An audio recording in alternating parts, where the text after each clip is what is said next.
again. Greetings. Yeah. Now, today we're going to talk about children's health from infancy to 18 months. That's what we're going to talk about today. Right? We're going to talk about how to help your child or baby if the child is constipated. We're going to talk about how to help your child if the child has asthma.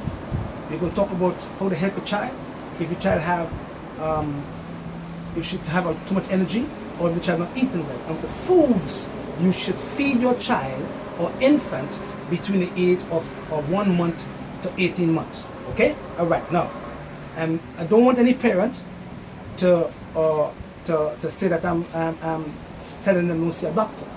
Always take your child to your pediatrician, because you want people come and say, Patrick, they'll say don't take your children to doctors.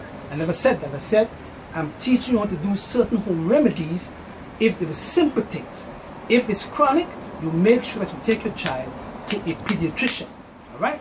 But we don't want the hospital to be bombarded with all these people. Then we have people say, well, you know, all these herbal remedies, and they still come back to us. All these drugs you give them, and they still come back to us eventually. This is when you want to mess them up. Same thing. You understand? It works two ways. All right? And we don't want to fight on nobody, but everybody should respect each other's principle. Right? Now, when a woman is pregnant and she make a baby, right? That child from infancy supposed to learn, if the mother is eating the right foods, how to administer these foods to her child while she's eating, because whatever the mother eats is what the child gets. And lots of children is coming down with eczema and asthma because the mother was not taught how to use the foods when she was pregnant or when she's breastfeeding. So from 1 month to 6 months, breast milk should be administered, because the woman's breast milk have all the protection that the child needs. Not from the cow milk now, not from soy milk, because soy milk could also cause the child, if it's a girl child, to have trouble with the thyroid gland, and if it's a male child, could have the child to have a lot of boobs, because soy is GMO, 80% of it. So you have to look for fermented soy.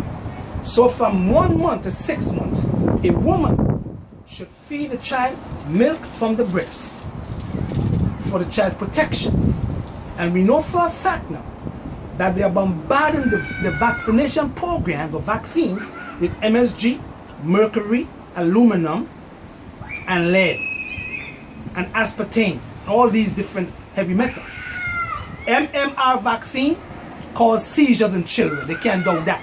And number 2, the polio vaccine is contaminated with the simian 40 virus, called simian 40 for short, which is an immunosuppressor to HIV long term. Let them do that too. We'll do the research. It's there.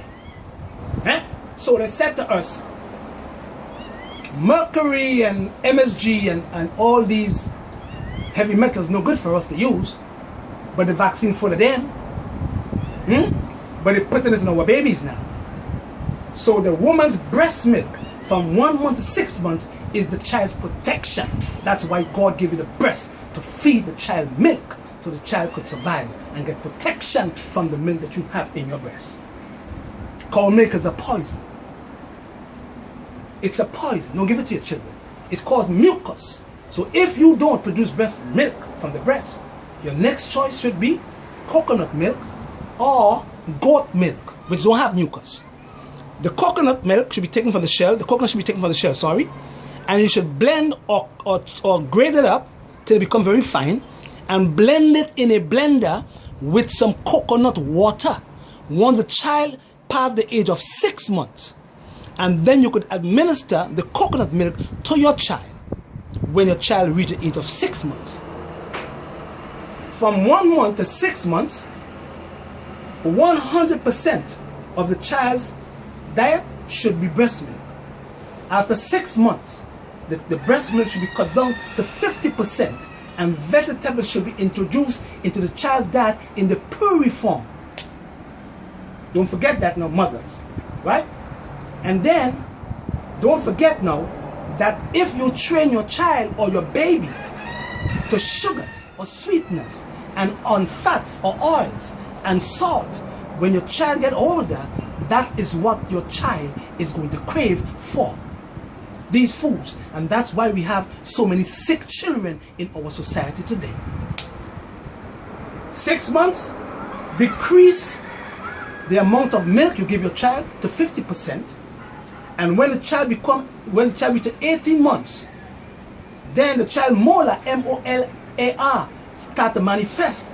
Now the child's pancreas is developed enough to introduce sugars, but natural sugars, into your child's diet. And that is why your children is coming down with type 1 diabetes, because you are feeding your children sugars at an early age. 2.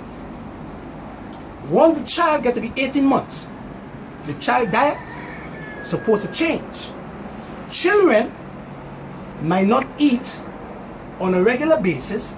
Do not force your children to eat at all. Your child will eat when they want to eat. And once a child stop eating and eating different kind of foods, is either the child development is there or something is happening to your child that is negative. Don't forget that now. Seek advice from your doctor, not Patrick Dells, from your doctor, so they can't say come with me now. Wonderful. Now, this herb called wild cherry bark, all parents or mothers should have it in their house. It's good for pertussis. It's good for whooping cough. It's good for pneumonia. It's good for the voice box. It's good for measles. It's good for any kind of troubles in the child's lungs, coughs, or colds and flus. All parents should keep wild cherry bark in their house. Get it in the health food stores. There are many doctors now, young doctors in Kings County, who is sending their parents, their patients, to get this herb for their children. Doctors now are doing that now because they're getting smart. Some of them, not all of them. Next herb.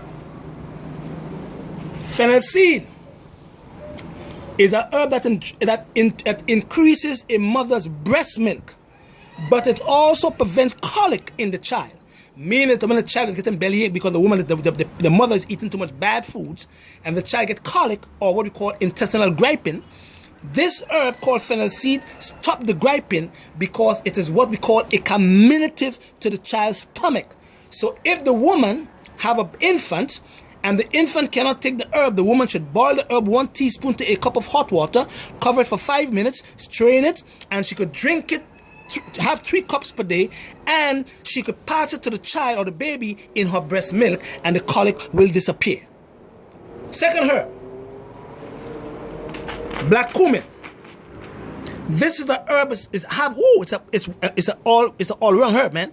And all mothers should have it in their house because it's good for colic, it's good for parasites in children, it is good for the digestive system, it is good for allergies in adults and children, because when you have allergies and your immune system is in balance and the white blood cells become overactive or overzealous, they call it in the medical system, this herb here helps to balance back your immune system so it don't attack your organs and your glands. This herb called black cumin is like cannabis seeds. Very important for children, but it is also good for adults, good for headaches, good for toothaches, good for any kind of troubles in the body. This herb, black coumarin. Don't forget, look it up. All parents should have turmeric in their house. All parents should have it. It's good for inflammation. If the child has any kind of inflammatory problems, this herb should be used on a regular basis. All parents should have, mothers should have sea moss in their house. Sea moss is full of trace elements. You could boil it and have it, give them with a tea, or you could soak it in some water and blend it up with the coconut water and the coconut milk and give it to your child, and your child's thyroid gland and your child's immune system will stay healthy with this particular herb. Lime bud. Look at right, the lime bud from the lime. You could peel the skin if the child have colic again, and you could give the child. It keeps the child digestive system well with the leaves of the lime tree. Wonderful for children when they have colic and when they have heat in the body, eczema. It cools the skin, it cools the liver. These are herbs that can be used for babies or infants and children. All right, toddlers. Bread nut. I like to give my kids bread nut. We take out the bread nut, it's like a starch, but it's a complex carbohydrate. And we introduce this particular complex carbohydrate into the child's diet at 18 months when the molar is manifesting and the child's pancreas could produce enzymes from the exocrine part of the child's pancreas to break down the sugars properly. Not before.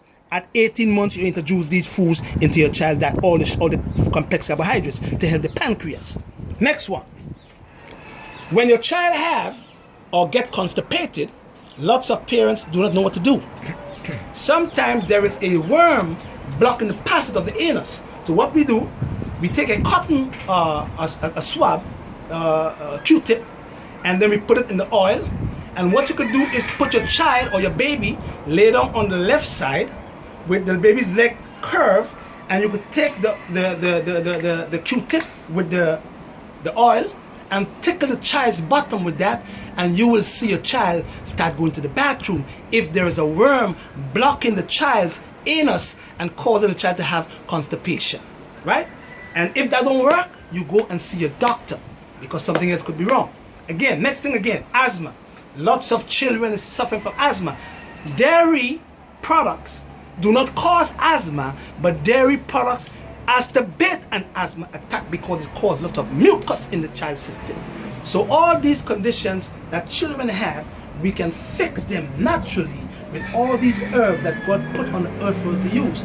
Now the next video we're gonna do is on the children's health from 18 months to 10 years old, and show you how you can prevent your children from getting diabetes, eczema, asthma, and all these different conditions that affect our children. Give Jehovah God, Jah, the glory every single day. Blessed Lord. All right.